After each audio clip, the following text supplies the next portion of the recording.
Le CA Brive-Corrèze recevait samedi en fin d'après-midi le Racing 92 au stade Amédée Domenech. Le CA Brive qui restait sur 4 défaites consécutives, lui qui ne s'était plus imposé depuis sa victoire contre le Stade Français il y a désormais un mois. Le CA Brive qui recevait donc un Racing 92 en confiance après s'être imposé contre le l'Ogre toulousain le week-end dernier à la Défense Arena.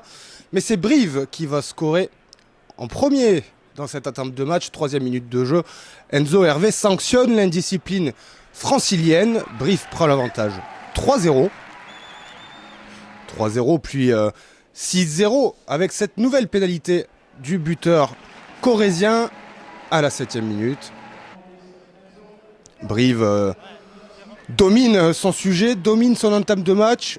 Le Racing peine à trouver des espaces et disjoncte à l'image de cette charge de Luke Jones à l'épaule sanctionnée d'un carton jaune. Samy, tu vas me repasser cette image s'il te plaît. Donc la question reste du jeu de Loyal, oui, parce que le 7 vient avec l'épaule, on est d'accord. On revoit la charge de Luke Jones et Laurent Travers dépité sur le bord du terrain. Enzo Hervé ajoute 3 points de plus dans l'escarcelle. Brive mène alors 9-0 à la 13e minute de jeu. Le staff du Racing sent le traquenard et sent que Brive a la main sur ce match. Le CAB pilonne l'embut. Joris Jurand a bien failli inscrire le premier essai de cette rencontre, mais le retour défensif du Racing empêche le premier essai de ce match. Néanmoins, à noter une nouvelle pénalité que concrétise Enzo Hervé. Brive mène 12-0. Le Racing va tenter de se refaire la cerise juste avant la pause avec cette séquence où Bernard Leroux voit le trou, file à l'essai, mais non, regardez la défense de Joris Jurand qui revient et met la main sur le ballon. Bernard Leroux n'aplatit pas, l'essai est logiquement refusé. Décidément, soirée difficile pour le Racing, sevré de ballon et qui peine à concrétiser ses temps forts. Brive bascule en tête à la pause, 12-0.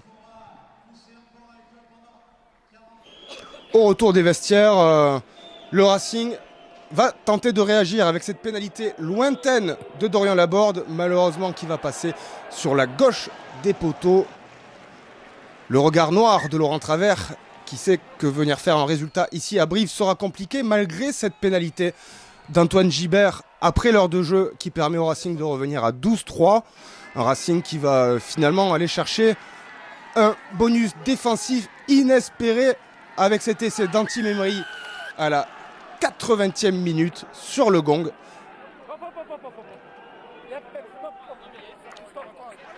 Après une ultime pénalité jouée à la main, le Racing finit par enfin trouver la solution de la défense briviste.